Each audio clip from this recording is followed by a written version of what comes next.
The early 1950s marked a turning point for Walter Knott's frontier tribute.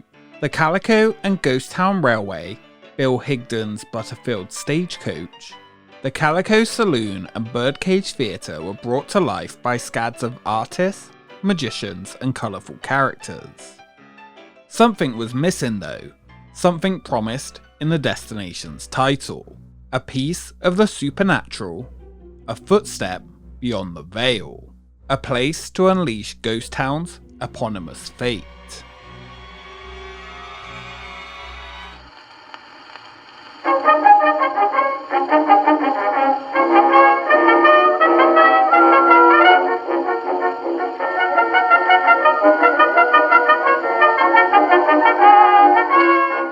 This video is sponsored by Skillshare, the online learning community for creatives, with thousands of classes. Skillshare is actually how I learnt to use Premiere Pro to edit these very videos. Taking creative classes, you can find exactly what you need to continue growing and learning.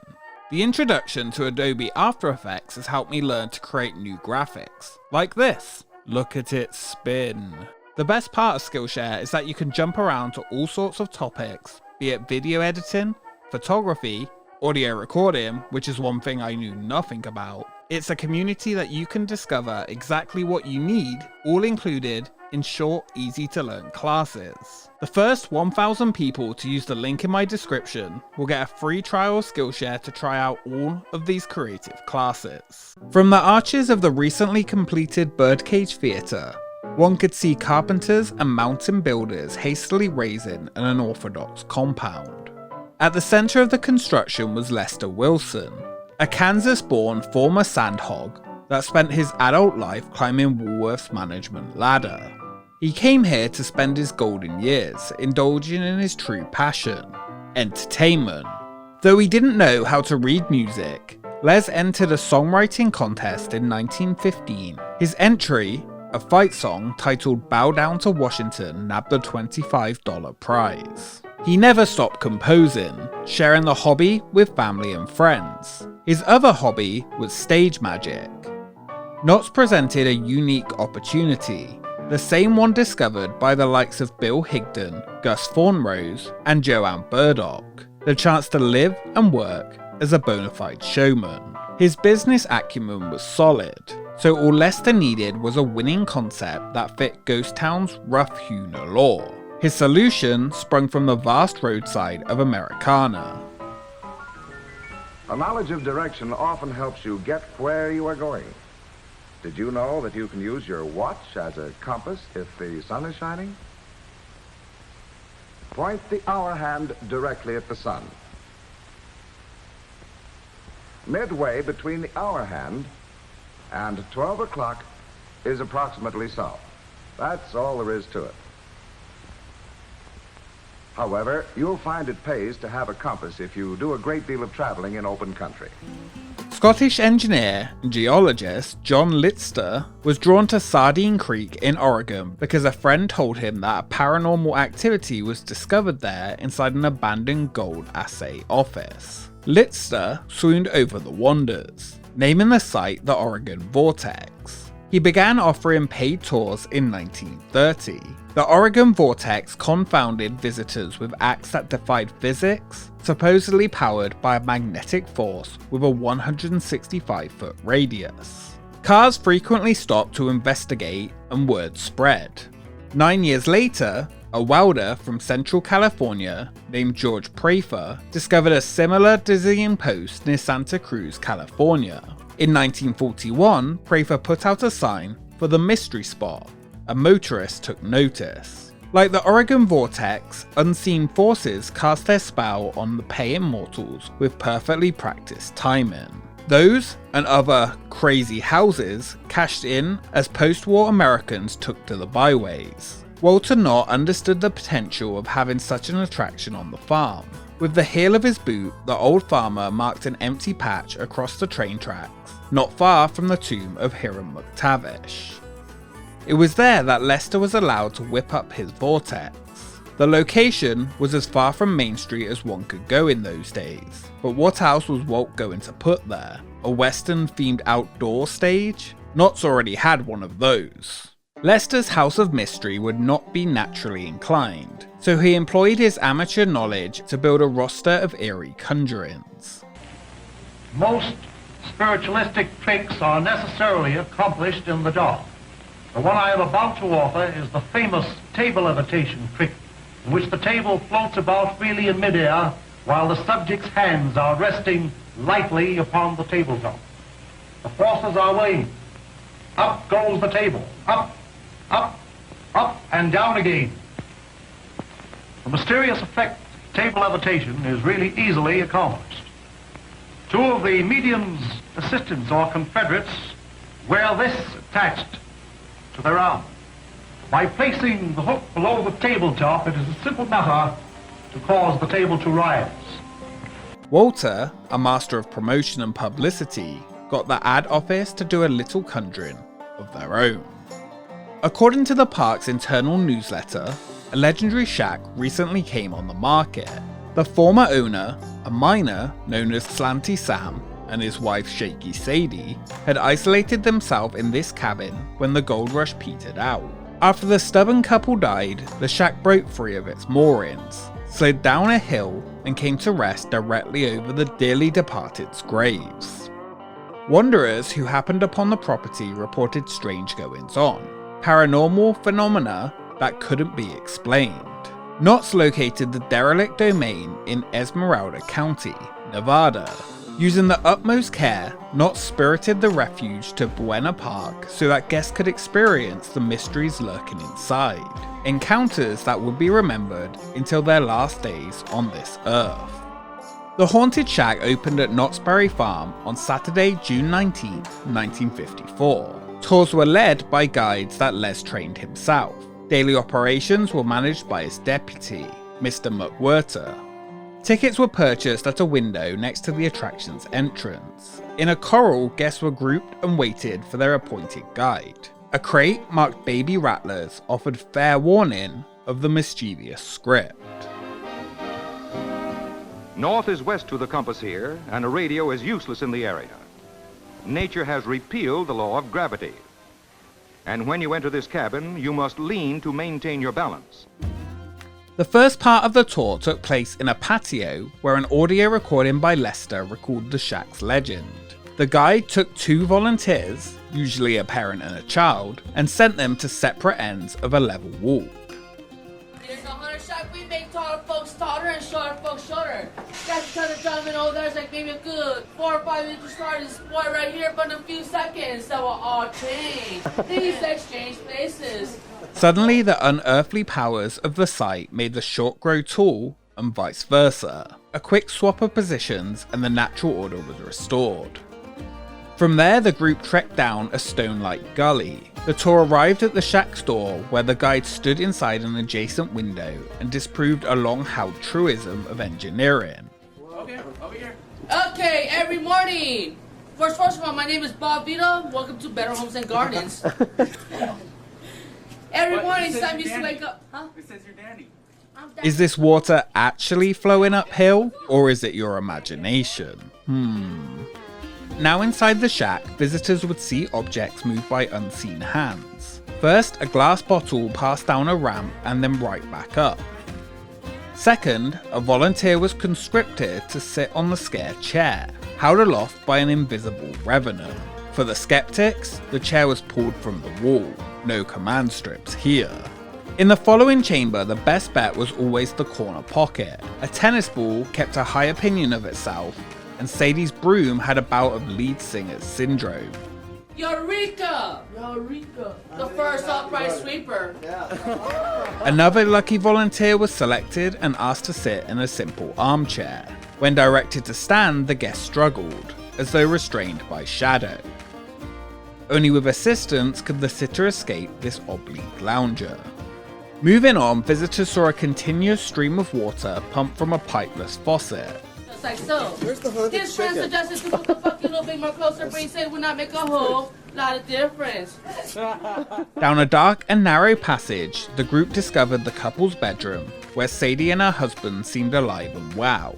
However, once the lanterns dimmed, a grim scene unfolded and the playful spooks materialized. En route to the egress, a grumbling voice could be heard from the outhouse. If you're next in line, expect a wait. Oh yes, one more thing. Guests weren't permitted to leave the premises without taking the Haunted Shack oath. Repeat after me.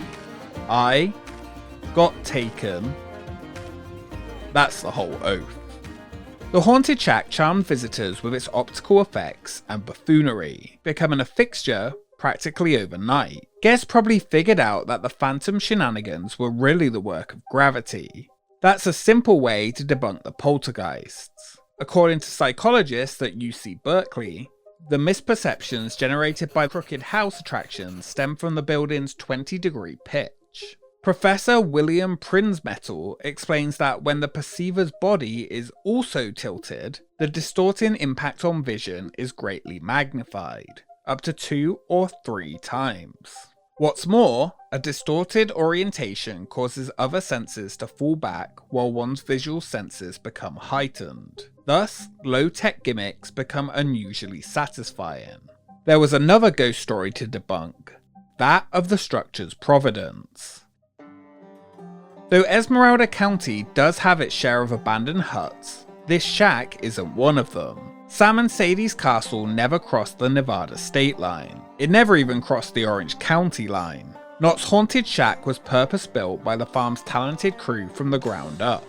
Slanty ground, of course. The Haunted Shack operated daily, rain or shine, without alteration until 1973, when the shack hosted a walkthrough experience for the new Halloween Haunt event. The shack was renamed Monster Maze, and so sure that their haunted house would draw a healthy crowd, the event producers charged a nominal fee to enter. Of course, they were right, and in subsequent years the shack presented such humdingers as Trail of the Tortured, Trail of the Doomed, Convict's Haven, The Enemy Within, Camp Hatchet Head, Encounters of Darkness, Toxichem, Curse of the Werewolf, and Dead Man's Wharf. Though much is made of 10 Chilling Chambers from 1977, that landmark maze has the Haunted Shack's Monster Maze to thank for blazing the trail. I know a neat place to play cowboys. There's a feeling that comes over you. At Knott's Farm, even the grown-ups play cowboys. 'Cause you're doing what you want to do. On the stage, I told Grandma I would protect her. When you come to Knott's, it surely leaves a trace. Come on, reach for the sky. This is as high as I can reach, Mr. Bandit. Got Knott's Berry Farm all over your face. You may think that's a smile on your face, but it's Knott's, as in Berry Farm. After Les passed away in the 1960s, his wife, Pauline, ran the shack. By 1983, the last of the farm's concessionaires sold their attractions to the hands of Walter's clan. Cedar Fair purchased a controlling interest of Knott's theme park business in 1997 and wasted little time reshaping the farm to match their vision of a modern thrill park. In November of 2000, Cedar Fair announced that Knott's would offer a bungee jump-like ride the following summer. This Sky Coaster by Ride Entertainment Group will replace the Haunted Shack, which had unceremoniously closed after the end of the 2000 Scary Farm. With increasing maintenance costs, a termite problem, and no wheelchair access, Lester Wilson's addition simply didn't have a place in Cedar's West Coast fortunes. The closure was an unpopular move, and prompted a response from Jack Falfus, Cedar's appointed general manager for the California park.